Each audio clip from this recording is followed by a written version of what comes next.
হে আল্লাহ, আমাকে কখনো তোমার কাছ থেকে দূরে যেতে দিও না। আমি যতই নিচে পড়ি না কেন, আমি যদি পাপেও ডুবে যাই, তুমি আমাকে তোমার বন্ধন থেকে বের করে দিও না। হে মালিক, আমি লোকেদের জিজ্ঞাসা করতে করতে ক্লান্ত হয়ে পড়েছি। এখন আমি শুধু তোমাকে জিজ্ঞাসা করছি। হৃদয়ের শান্তি, ক্লান্ত চোখ এবং আপনার ইচ্ছা। আমার পাপ অনেক, কিন্তু তোমার করুণা তাদের চেয়েও মহান। তুমি হলে প্রভু, তুমি ক্ষমা করতে পারো।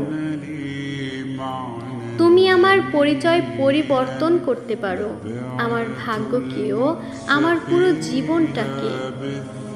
শুধু একটা মাত্রই দোয়া আমার মালিক, আমি আমার সকালের কারোর বিরক্তিকর হতে চাই না। আমার হৃদয় তোমার করে নাও এবং পৃথিবীর যে কোনো কিছুর চেয়েও বেশি তোমার ভালোবাসা আমাকে দাও। আমিন।